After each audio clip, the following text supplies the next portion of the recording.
Holy shit! That just happened. My God. It's a great day to be alive in Pittsburgh, PA. Good evening, morning, whatever the hell it is. Friends, Yinzers, countrymen, welcome in to a post-game AFC North Championship edition of Kaboly+Mack. Kaboom is looking nonplussed, but I promise you, he is just as excited as we are. God damn it, they won that game somehow. I don't know how, but they won it.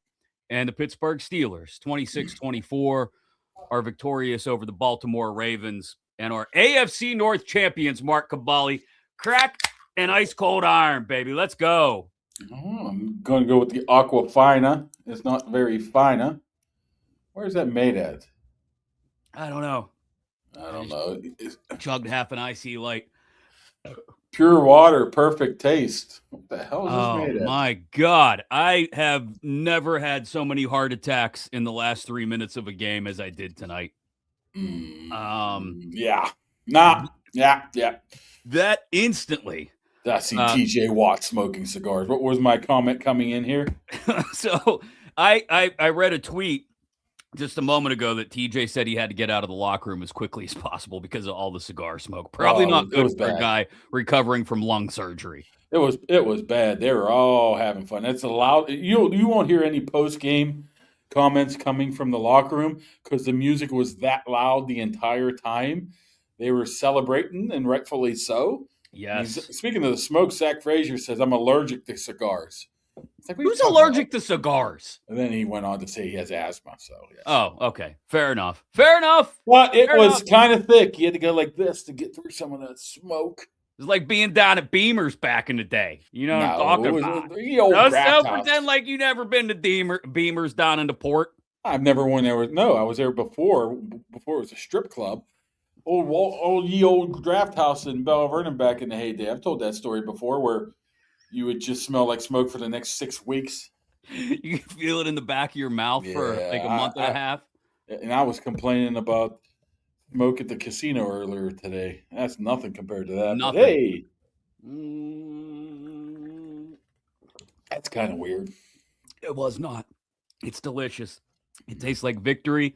It tastes like an AFC North division championship for the first time in 5 years. Thanks to our good friend Arch down at Archie's on Carson. Hopefully you were down there watching the game tonight. If you weren't in the Haas at Heinz Field, I'll never call it Acrisure Stadium, Pittsburgh's best place for food, drinks, and sports. Thanks to Arch for supporting the show. Get down there tomorrow night or next Monday night. 80-cent wing nights Monday through Thursday nights down at Archie's. Oh, Archie's going to be kicking next week, huh? Woo. Next Monday night is going to be insanity. I got icy light all over my desk now. It's a disaster here. That's what I get for trying to chug it like that. I don't know what to say about this. You mentioned the near strip club atmosphere in the locker room with the cigar smoke and the loud music.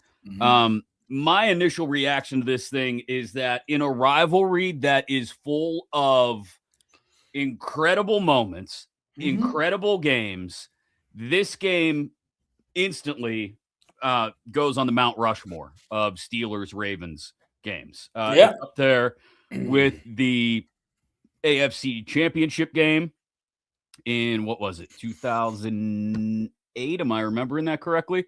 The Troy Polamalu. It was probably 2009 year, but 2008. Yeah, January of 2009.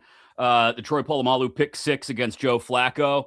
Yeah. It goes up there with the Antonio Brown immaculate extension over the goal line on Christmas night. Santonio Holmes down in Baltimore with the whatever it was. I think that was a couple years before that. This instantly goes on the Mount Rushmore of Steelers-Ravens games. In no small part, I have to believe the old man, who's the chairman for a long time, was looking down on that end zone that had just been blessed, Kaboom. The end zone that was blessed pregame by this priest. I gotta believe. Wrong end zone. Oh, yeah, it was that end zone. And himself, yes, Dan Rooney, was looking down. Just gave that Tyler Loop kick a little extra push off to the side. Look, he's literally blessing the end zone with holy water, the same end zone that Tyler Loop kicked into. And he was going from left or right, which he let that leak right. So maybe that was the wind. That The hand was of God reached out, just like Moses. yes. That's the only thing that explains a win like this in a That or a game. rookie kicker, right? You know, Might have some. I heard Justin Tucker was smiling while getting a massage for something wherever he was. I don't know if you heard Mike Tirico's call of the end of the game yet. I don't know if you could hear it in the No, press I box. didn't know it. I heard Max Starks went nuts. He says, "All I did was start screaming, but I didn't Well, hear it." Mike Tirico's setup was more amazing than the actual call, I guess, in that it's this big long preamble as Loop is getting ready to line up for the kick. And he's talking about how, the Ravens went out of their way to find this guy after years of having the most accurate kicker in the league's history and Justin Tucker. And they felt he's got the right makeup for like this. And then all of a sudden, boom. And that thing was headed there for a good 30 yards, 35 yards before it just whew, like one of my drives off the tee just faded and sliced to the right at the very end. Yeah. Where my Unbelievable. vantage point is, I can't see anything because you're basically, I don't even know where I was, 40, 30-yard line. You can't really Yeah. determine because they black out the screens. So I always look at the kicker. His reaction tells me what needs to be said, what's happened. And instantly, the old rookie with the tight ass went like this. I'm like, he missed it. And Which is my old is man would is always say his ass probably puckered up like this. like that. What was amazing was that the Ravens were in that position after the Calvin Austin touchdown catch. Because at that moment, I think we're all thinking to ourselves, okay, yes, the Ravens have all three timeouts, but, Boz is going to hit this extra point. We're going to be up by 3. At the very worst, this thing goes to overtime, and the Steelers get into the playoffs with a tie. So, Yeah, as soon as you said that touchdown, as soon as you tweeted that touchdown. I did. I jinxed the shit. But Boz misses an extra point for the first time in 4 years? Yeah. Um, Was it close? I didn't see the replay. Once again, I can't really see. It did exactly, and Tirico mentioned this on the broadcast, actually. It did exactly what a lot of his kicks have been doing lately, where it slices off to the right. A lot like the way Loops did, actually. Slices off to the right at the very end. So I'm not sure what caused the Boz miss. Such a rarity for him, but it happened.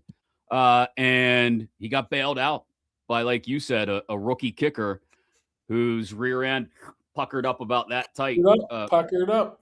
in the biggest moment of the year. And what's wilder than the fact that they were in that position is that multiple times, and I don't want to get into too many negatives because there were some, but There was one, yes. Yeah, there was there's one player maybe, but I don't want to mention any names. Jalen Ramsey. Raylan Jamsey. Yeah. I don't know what the hell he was doing. I don't know. A few times tonight, he did not have a great moment. I don't know if it was his coverage responsibility on the first deep ball to Zay Flowers, or if that actually was supposed to be Patrick Queen running down the middle with their number one wide receiver. I don't know if it was Ramsey's responsibility on the second Zay Flowers. That's tough. Touchdown You catch. I think the first one's tough. Is that a broken play? You're just trying to, everything's out the window. Responsibilities there, so you might have to give him a pass on that one because he should have been sacked, right? Is that the one we're talking about? Or is I'm Yeah, thinking through or yeah. That's whatever? Highsmith and Benton were both there and should have taken him down.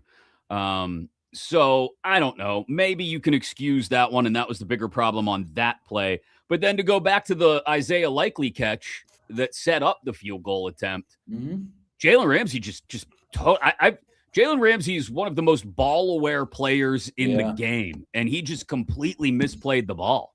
Well, he just wanted to set up a dramatic finish is all he wanted to do. And wait, let me where's those Aaron Rodgers haters at? What? Oh, they're Well, not anymore, huh? this is Ah. This is why you freaking sign him. exactly why you sign a guy like Aaron Rodgers, because Aaron Rodgers showed up when you needed him to. And people are going to bitch about the timeouts. The guy literally couldn't hear anything in his helmet. I had a couple people say, well, just call a play. Well, because he's got 3 tackles and 3 tight ends out there, and they probably got like 4 guys or 4 plays they can run out of that formation. So it was a bad look, but you can't blame him in that moment, I don't think, or at least after the fact, you can't blame him. And here's the really important part. He was excellent in the second half. 16 of 22 for 194 yards and 2 touchdowns in the second half. Yep, he was on. I mean, trust me, a lot of those receivers were not open for the most part of the game. I mean, the throw to Thielen is insanity. Like, that is whizzes right past the corner's ear and right where only Thielen can catch it. Yeah, I mean, like I said, I mean, with DK coming back now, that should change this whole dynamic of this team. Got to give guys like Calvin Austin some credit. You got to give. I mean, what have we been screaming? I don't know what you've been saying, but I said the key to this game coming in is not difficult. Throw the ball to 14, throw the ball to 88, and try to convert some third downs with 16 and run the ball. Well, they forgot to run the ball until the second half, but that's where your money was at. And for their, give them credit. Those guys played a whole hell of a lot, especially number 88, and he made some big plays. And I think I saw a smile on his face in the locker room. On 88's face, yeah, you would think so. Yeah, it's funny what happens when you throw the ball to the tight end. It's wild. 1 target in the first half, and it fell incomplete. But Pat Freiermuth ends up with 3 catches for 51, including a massive one late to get them down inside the 10. Huge plays when they needed big plays. I mean, still, Aaron likes to throw to Valdez-Scantling a little bit too much, but, we can probably maybe not worry about that now moving forward a little bit. Who's the happiest guy ever? DK Metcalf, right? Yeah, absolutely. Like, I mean, MVS actually ended up with 5 catches on 7 targets. He was a little shaky on 1 or 2 of them, but he caught them. So, yeah, he won't have nearly as much of an impact, I wouldn't think, next Monday night against the Texans. And Jaylen Warren running the ball well, offensive line playing well. You think about it, 2 things. I mean, you get a couple, I would consider almost fluke plays, right? How can Highsmith and Benton miss Jackson that returns into a touchdown is beyond me. Yeah. But it happens. And, a couple of long passes that just like, wow. That likely throw is just it was a good throw, better catch. I mean, you can consider that luck, fortunate for them, but you have to consider Steelers being fortunate for not having number 14 out there for the Ravens. Once he went out with that concussion, things seem to change a little bit. Kyle Hamilton is a dog. We could talk about the difference between the first half and the second half, but you're exactly right. The biggest difference in this game was Kyle Hamilton going out with the concussion, because that did create more space in the secondary, especially for a guy like Pat Freiermuth. And Rodgers was able to push the ball downfield a little bit. I know Hamilton isn't, he's not a free safety anymore. He plays up in the box a little bit more, but he's all over the field. As soon as he reads pass, he's reading to see where the ball is going to go, and he's all over it usually. He's a ball hawk. Mm-hmm. And Aaron Rodgers in the second half, I would think most of these came after Hamilton left the game, on passes 10 or more yards down the field, 10-plus air yards, 4 of 7 for 98 yards and a touchdown, including the Calvin Austin touchdown. So they were able to push the ball downfield, which is what worked against Baltimore in the first matchup, but they were able to do it this time without DK. Yeah. But Derrick Henry's second half numbers, 5 carries, 14 yards. Awful. And I know a lot. They only had 20 plays maybe in the second half. But so those things go hand in hand, I think, in a big way. And I'm gonna give credit to someone here in a second who deserves it. First, thanks to our friends at Impact HVAC for supporting the show. They've been with us since the very beginning. We appreciate them every single day. Your furnace needs checked out. It's not doing what you want it to do. They'll come on over and do that for you. Message them on Facebook at Impact HVAC PGH, or give them a call at 412-297-1852. Thanks to Impact HVAC for supporting the show. First of all, time of possession was huge. The Steelers dominated it in this game to the tune of like 9+ minutes more than the Ravens. You mentioned just the difference in the number of plays run in the second half. The Steelers had another massively dominant, maybe not on the scoreboard as much as some past weeks, another dominant third quarter. Yeah. Third quarter, I could tell you the stats here in a second. I mean, at one point, I was just keeping track of what they had. What was it, like 3 drives for like 190 yards, 31 plays, and the Ravens had 3 plays. But the third quarter alone, you're looking team stats, third quarter. Oh, total net yards, 18 yards for Baltimore on 8 plays in the third quarter. You know what? I was asking around, too, to some of the guys about what affected that non-touchdown right before the half where they got turned away. Yeah. They're like, you know what? In some way, that gave us confidence because we knew we can move the ball. After that, we're like, it's just going to happen now. We have the confidence we can move the ball. They come out right from halftime, went down the field. Did they score the touchdown on the first one? Or was it a field goal? I can't remember. No, it was a touchdown. Then they had the interception by Watt. Yeah, and I still think Highsmith, your buddy, do you want to trade it? Deflected that. It might have been a double tip. It might have been Hayward / Highsmith tipped it, and you give it to the first guy. It could have been. I thought Highsmith tipped it, but hey, they didn't play their best game, but they didn't have their best players out there. They found a way to win, and it doesn't really matter if they win by 1 or 100. I don't care if they would have tied. I don't care if they missed on a rookie kicker. You win and you move on, and it's a whole new ball game here next week. Dub's a dub. That's all it counts for. And they had one more than the Ravens this year, so they go to the playoffs. That's how it works. Yeah. Ravens defense stinks, but I mean, this offense that's very, very limited would still be able to put up a bunch of yards on this team. Maybe it had something to do with Hamilton, but this defense is flawed. Steelers just got beat by a couple 3 long plays, really, right? Well, and 50, 43, 25, probably 70% of their yards came from 4 plays. I'm just guessing, but I bet it's close. Yeah, they hit on a lot of big plays. There was a little Lamar magic sprinkled in where, like you said, he dodged the sack, spun out of a couple other close ones to turn them into big plays. There's a really good point from 1970s Child on the YouTube chat. Ravens have no pass rush at all this year. Yeah. And it'll be interesting to see how effective Rodgers and the offense are against Houston next Monday night, who have the best pass rush in the league probably, or one of the 2 or 3 best pass rushes. But they will have DK back. But, the Texans have a pretty doggone good cornerback too. So this game's going to be who has the better offense, who can muster the 10, 14 points. I don't think I think it's a race to money.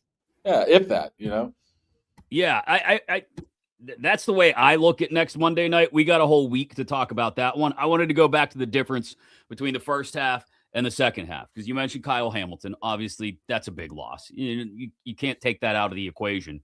But it can't be ignored what you mentioned about Derrick Henry. 14 yards on 5 carries in the second half. Yeah, they only had 20 plays, though.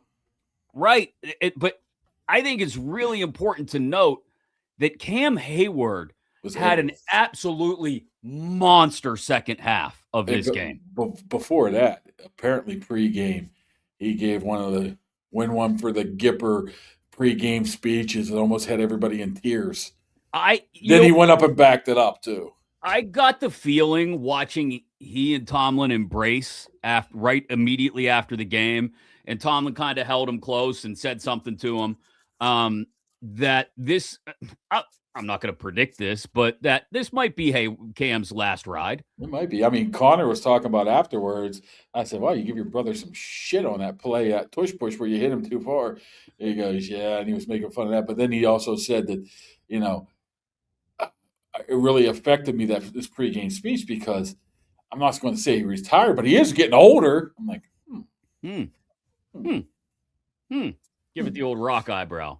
Well, I'm telling you, I mean, he went out there. I mean, the stats probably don't tell you what he did. He probably was playing with a injured leg when he got that first play of the game. Derrick Henry, he went down. I think he got a contusion on his leg or something. Yeah. It had to hurt him as well. But hey, what else did they do? I mean, they gave up big plays. We understand it, but they put Herbig.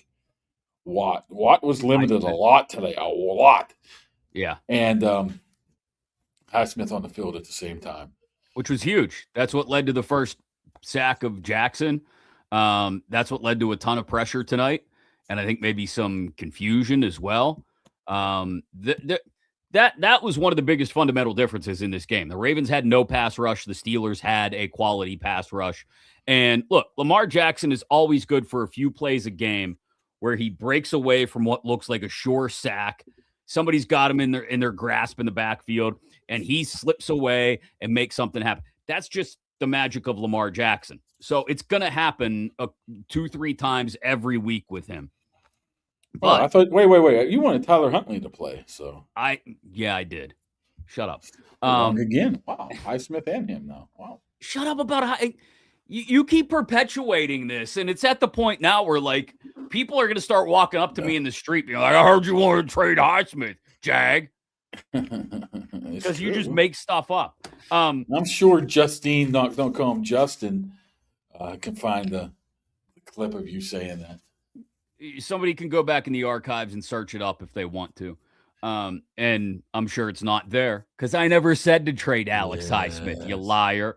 Anyway. What is luck? You know, Steelers guy, what is luck on the comments? Luck is what, what they say luck is? Preparation meets opportunity. There you go. I think that's something like that. A more eloquent way of putting it. I mean, luck. You don't think that Lamar Jackson was lucky escaping the Herbig Benton sandwich and throwing a 60-yard touchdown? No, there were plenty of lucky moments on both sides, I thought. Like, this is just the way Steelers-Ravens games go in the last couple weeks of the year. Like, this is the way they go. You never know what the hell is going to happen.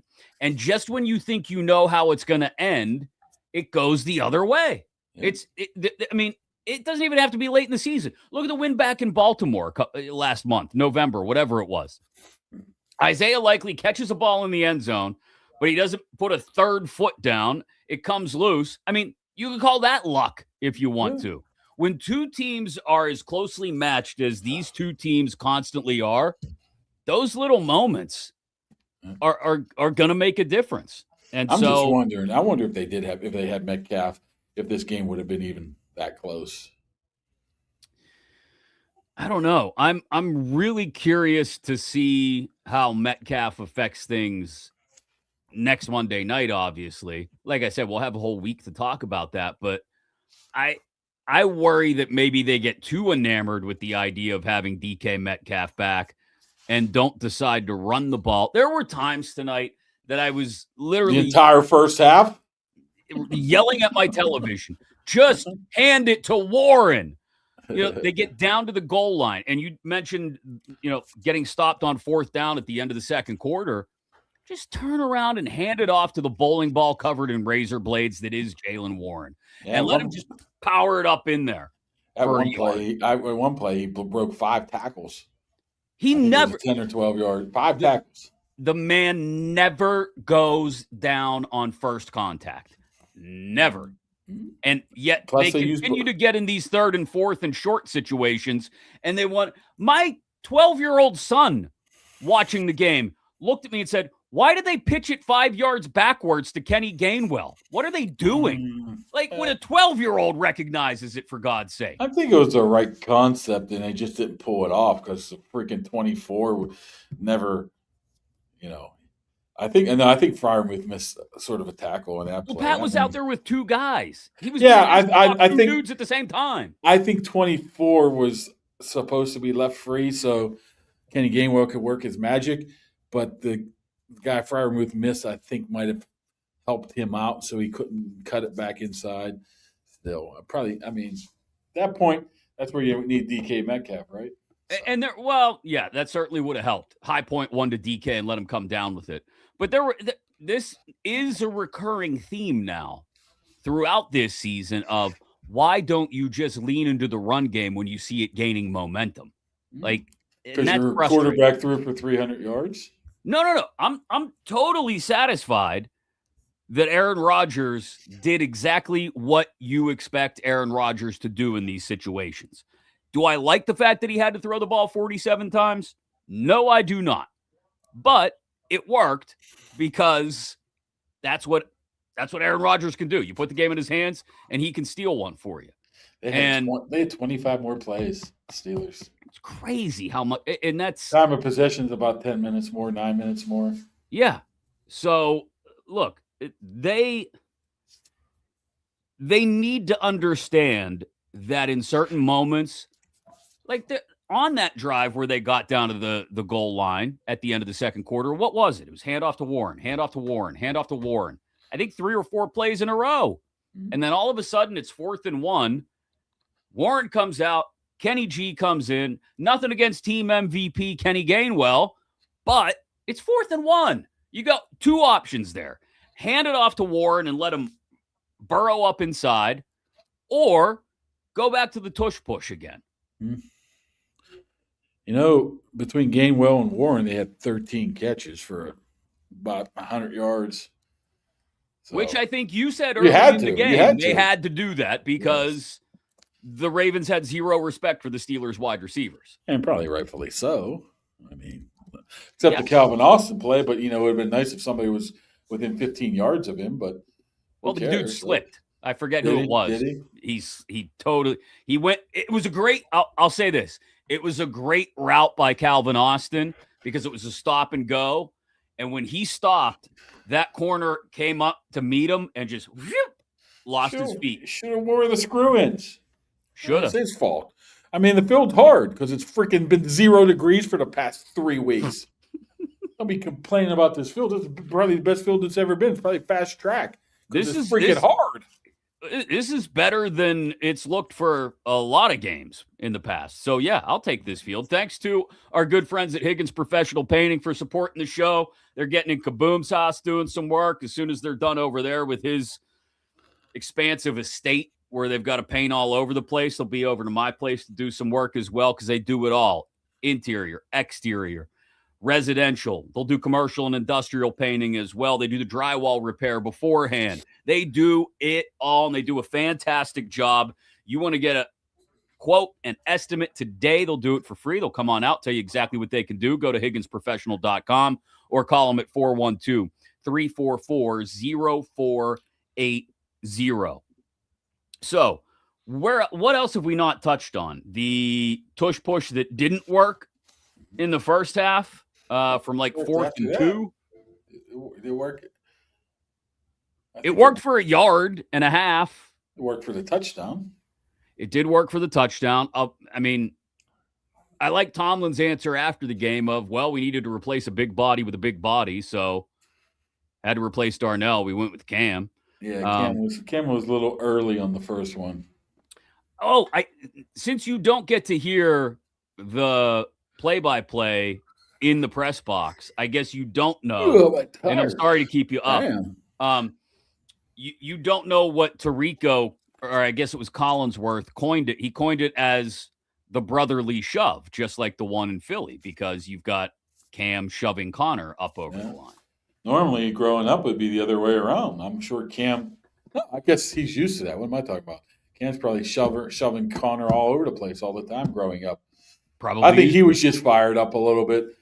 I mean, he needed Connor to take a couple steps before you shove him, but he sort of like picked him up and tried to throw him over, and it didn't seem to work out very well. Although I think it was a bad spot, but it still wasn't good enough for a first down, even if it was. So, I mean, I still come back to some of the Rogers stuff too, man.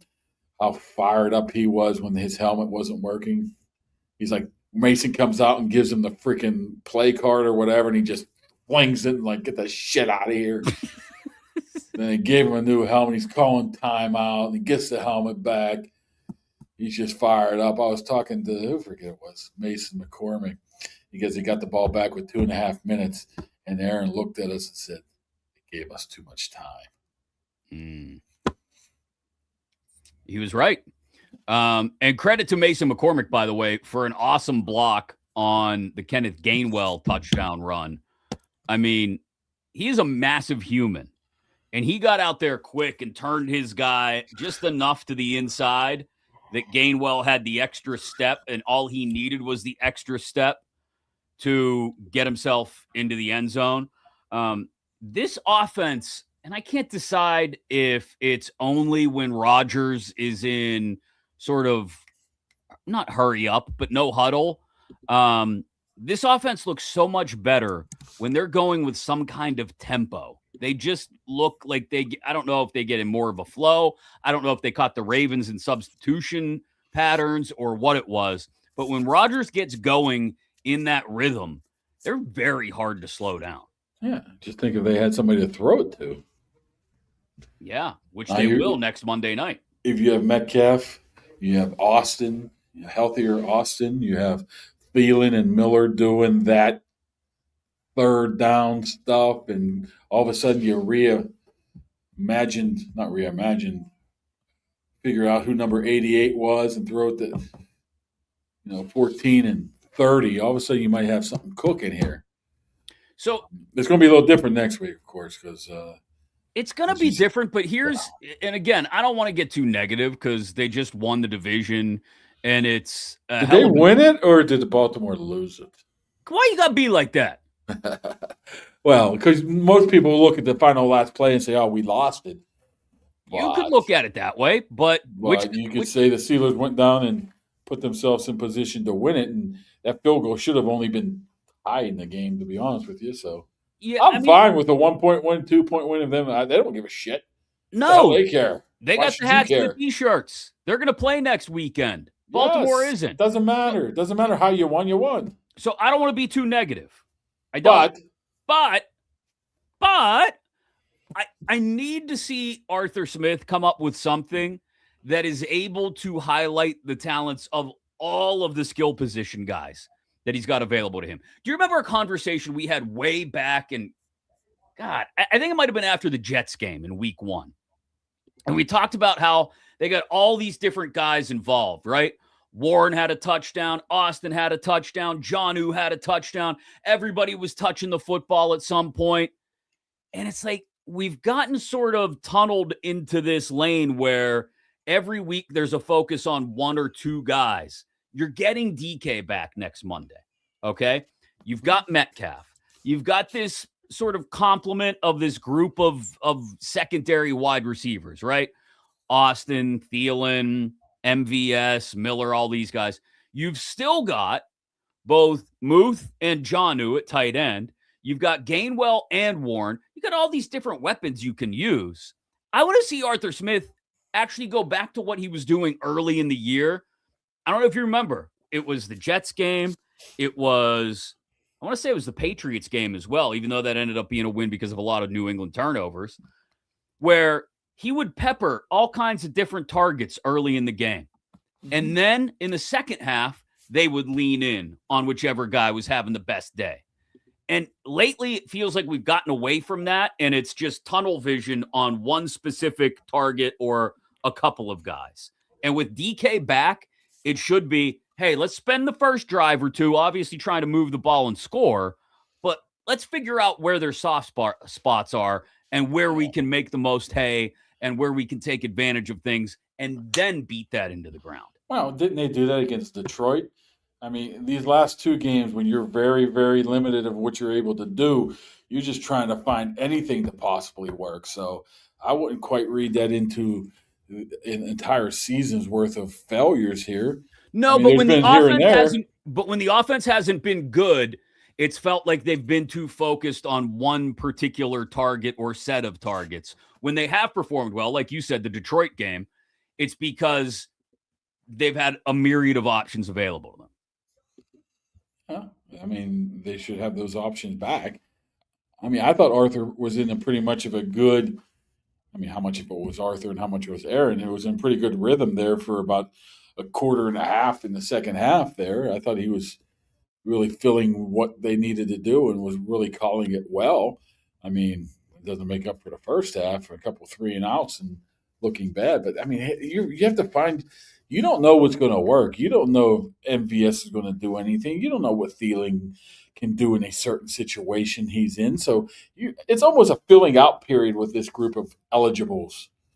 I mean, Jonnu Smith, whatever. I mean, he's not really much part of this anymore anyway. So I think that's what it is, just filling it out, see what works.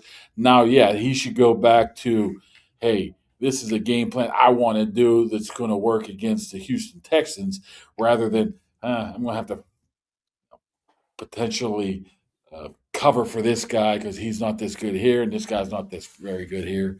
So I think it should be a lot different with Mick, of course. Justin, not Justine, wants to point out that they did have almost 400 yards of offense. I know they looked fantastic in the second half, Justin. I'm not arguing against that. And I think in that second half, it was dialing in on what targets were working. It was the problem passes to Gainwell. It was handing off to Warren. It was finding Freiermuth in the middle of the field. And then you got one to Calvin Austin late. Like all of that stuff, spreading the ball out, finding what works. So like, it's not a complaint so much as a worry about this offense that you can't afford to play an entire first half like you did the first quarter and a half tonight against the defense like Houston, because they'll just torture Rodgers. Yeah, it was very unusual, too. I mean, the Steelers had 73 plays. Typically, a really telling stat is yards per play. Steelers at 5.3, Ravens at 7.5. That number usually would indicate a Baltimore win. So if you're looking at the numbers of 400 yards, yeah, 400 yards is good, but 5.3 yards per play really isn't the best thing here. So they need to work on that efficiency a little bit better. But, this very well, you talk about luck. If you don't have a couple blown coverages, this game could have been a blowout. I mean, we're going back to the luck argument. I mean, honestly, they scored on a lucky throw that he should have been sacked on. One where I guess both of them, weren't they? Yeah. Where he escaped and was able to throw. And the first play of the game, and even who else? There was another big play by them. They had a couple big plays. That's something you can't do. Yeah, the likely play at the end to set honestly, 9 out of 10 times they probably lose this game just by what the stats tell you. 100-yard rusher, 250 yards, 4 or 5 big plays, only 1 turnover by them. Well, you don't lose those games. Yeah, you give up that many big plays, you're probably going to lose a game that's this close more often than not. They did win the turnover battle, which is another. That was one of the reasons that I didn't mind the idea of Lamar Jackson playing in this game over Tyler Huntley, because Lamar is always good for 1 or 2 boneheaded moves with the football against the Steelers. And he did it again tonight, resulted in the TJ Watt interception. You mentioned the big plays and the blown coverages. Anthony on Facebook said he wanted to ask about the secondary. Blown coverage or miscommunication. Ramsey looked like he gambled on the first one, but the second one, he looked across the field like someone else was supposed to be there. They got to clean it up. He probably jumped. Yeah, I think he was assuming it was pretty much an all-out blitz that Lamar was going to get rid of the ball. So I think he anticipated wrong. If I'm just a guessing person right now, of course I don't know this, so it's just what it looked like. He was trying to get up, and I don't even know who was running the cross, or I mean, it might have been. I don't know who it was. Might have been likely. I can't remember now. He was trying to make a play to keep him in front of the sticks, and he ends up getting burnt. Yeah. You can't allow that to happen if you're a safety, right? You can't. Look at those numbers in the fourth quarter, though. 11 of 14 for Rodgers for 133 and the touchdown to Calvin Austin. I'm telling you, I said this when they freaking signed him. I said, you want Aaron Rodgers, maybe not for the regular season. You want him for the postseason to see what he can do because he can be a difference maker. I consider this a postseason game. It He was. can be a difference maker. I mean, you think he was scared out there? He's played 300 freaking games. He hasn't thrown an interception in 200 and wow, how many throws did he have tonight? It's 235 consecutive passes. He hasn't thrown an interception. and a good point. Do that in the first quarter. Whatever's working late in games, do that in the first quarter. Pretend the first three drives of the game are the last three drives of the game. You know what pisses me off is that stupid stat. Oh, the Steelers have only scored 7 points in the first more than They 7 haven't points. scored 10 points or more in the first quarter in like 3 years. I don't give a shit. How many times did they freaking go on defense first? Let me see that number in comparison. They probably have only had one drive a lot of times. Wouldn't you like there to be a game where they actually work from ahead the entire time and get a lead early? And then we're We've not seen sitting that. here shitting bricks for an entire fourth quarter. I'm sure. I mean, how fun would that be then? It'd be great because then I wouldn't have to have an EKG stress test attached to my heart every single time I watch a damn Steelers game. I feel like I'm going to have a heart attack. Go out, go up 10-0, and win a game 27-13, for God's sake. Well, the Ravens went up 10-0. How'd that treat them? Shut up. Oh, it's true. I mean, by the way, we still firing Tomlin. I can't remember what day it is. Probably not now. And Does he get an extension now? Ooh, there's a conversation. Maybe half the team, staking half the team, right? Man, what about? I mean, you can argue all you want about Tomlin, whatever. My point is, let's just wait till the season plays out. I mean, why do we have to do this every time they lose? Fire him, fire him, fire him. Let's just wait. Let's wait. When they look as bad, you have an excuse in Cleveland. There's an excuse. What's the excuse in Cleveland? What's the excuse in Cleveland? Did you see those receivers? You see those receivers? I don't think. I bet you. How many snaps you think TJ played today? There was 50. Well, they only played 41 defensive snaps or something. Total plays, 48 plays. Okay. I bet you he was at 20. You think that's it? I don't think it was much more than that. 24. Was he coming off? I'll be honest. I couldn't tell as much from home because they don't always cut back to the play in time to recognize who's out there before the snap. I did see him at one point, like kind of grabbing his side, like where you would think the incision was for this collapsed lung. Oh, you know what? I creeped on that the other day, and I couldn't tell. He walked through the locker room without any shirt on. I looked like a freaking loser. I'm like, where's this incision at? Were you being a creep again? That's probably just a goddarn little hole or something. Arthroscopic, and you can't see it. I thought there'd be a Band-Aid on it or something. I shouldn't say that out loud, but yeah. Like, where's that incision at, TJ? You creep. Big creep. I wonder why Cole Holcomb doesn't want us in the locker room. Is that everybody or just you? I think he thinks we're all freaking pecker checkers, I think that's the exact word he used one time. Like, what are you talking about? I don't even know what you're talking about. Yeah, who did he say this to? To the whole group when he walked. This was months ago. It might have even been last year. Maybe it was last year. Pecker checkers. It might have been something like meat watchers or meat. I don't know what the hell it was. I don't care. So what was I talking about? Oh, TJ. TJ's incision that I was creeping on. Yeah, I mean, I don't know. It looked to me like he was out there a good bit. I did see him off on the sideline towards the middle of one drive. But it didn't feel like he was missing a ton of plays. We'll get the snap counts probably first thing in the morning. But yeah, I didn't notice him running on and off the field a whole lot. You probably would have noticed. Later in the game, he was a lot of third downs, only rush downs. The touchdown, I believe, the last one, he was a half a step slow. And I'm thinking if it was 100% TJ, if he gets to Lamar, At least to be able to knock the ball out of his hands or something. That's the first thing I That was one of the noticed. first thoughts I had too. Like, if he's 110%, does he get to Lamar before he lets go of that ball? Yet he still somehow finds the ball when it's deflected around by three people Yeah, from the Hayward to he's a lot. Herbig. That's what they do. Ronnie Stanley says, "I'll make it a lot easier for you, so let me bat it up in the air to you, TJ."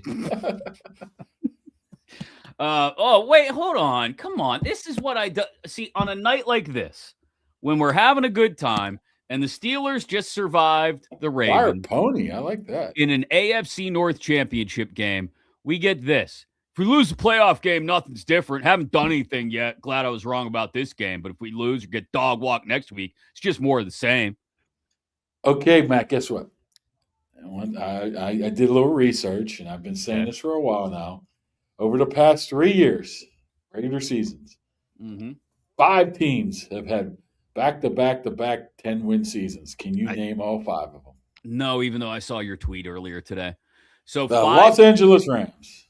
Oh, come on. I was going to try and guess a couple. So 5 teams in the last 3 seasons. Consecutive 10-win seasons. Have had consecutive 10-win seasons. Okay. Only 3 Philly? teams. 5 teams. Philly. L.A. Rams. Rams, yeah. Hold on. Hang with me.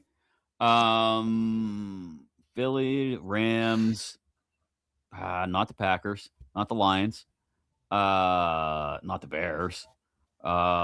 Shit. San Francisco? Dang. All right, who am I forgetting? Not Kansas City. Nope. Chargers? Nope. Buffalo. Damn. Wait, there's 5 teams? Well, I said 5, including now the Steelers too now. No, I know. I'm trying to think of the other 2 now. 4 and the Steelers. Okay, so I got the Rams. I got the Eagles. There can't be 2 others. The Rams, Eagles, Bills, and Steelers. And who does the Pittsburgh Steelers Houston play? Texans. There you go, brother. Wow. What I'm saying is you got 5 teams over the past 3-year span that's won 10 games, and we're complaining like this team is 4-13 every year. I understand the playoffs. Well, I understand that they haven't won forever. But my goodness, they're winning 10 games 3 consecutive years. They're up there with the Eagles, the Rams, the Bills. I will say this. I am guilty of in the first quarter when Henry ripped off the 41-yard run and then the Ravens were up 10-0. I tweeted this. Nothing has changed. This is the same shit from a year ago. Yeah, because you're a Yinzer. That's why. Well, no, because nothing had changed. Quite literally, it was the same crap as a year ago.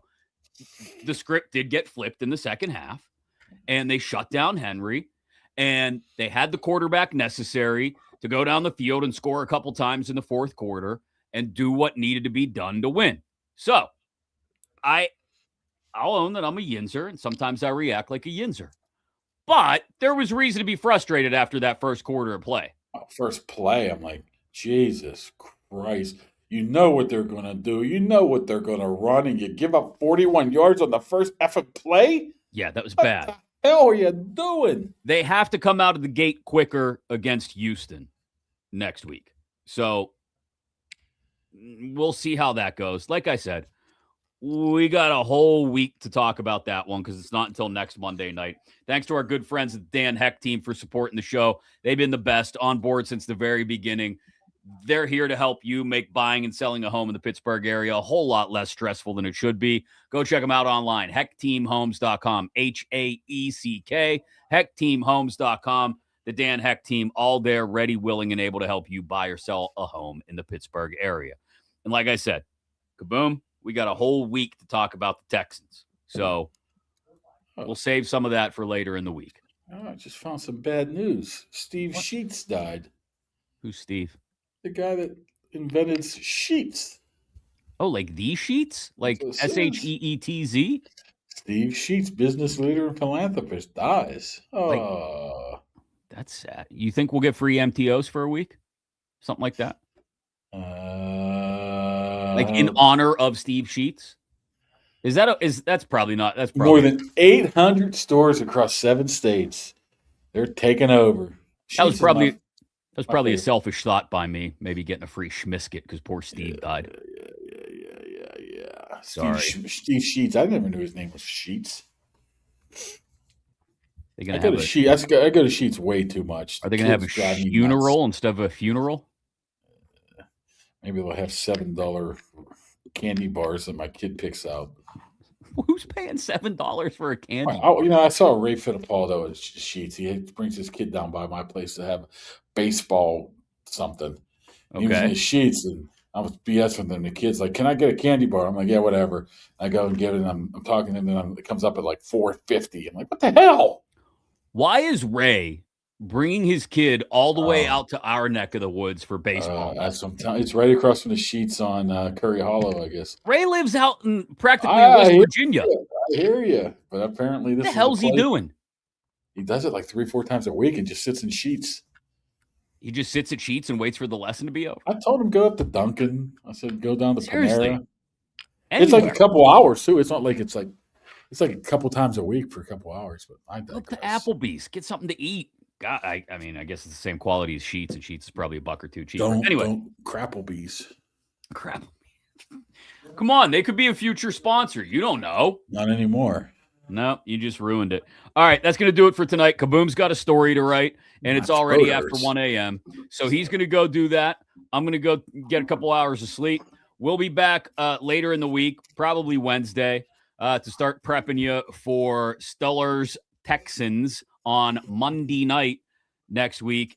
I mean, the record of Mike Tomlin and the Pittsburgh Steelers on Monday nights, Kaboom, is... I've been lost since I was in high school.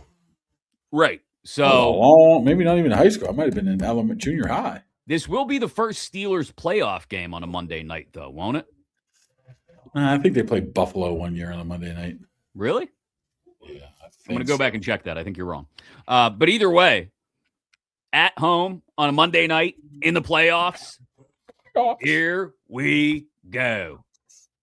Going to get it done. Going to feel good. Not sure who they'll play in the next round, but we'll talk about the Texans and the wild card game all this week. Make sure you're following on all the social media at Kaboly+Mack. Make sure you've subscribed on YouTube and set those notifications. Turn them on as well so you don't miss anything all this week as we get ready for a Steelers, the AFC North champs for the first time in 5 years. Get ready for a home playoff game against the Houston Texans. Thanks to Alliance for staying up late with us. This is Kaboly+Mack.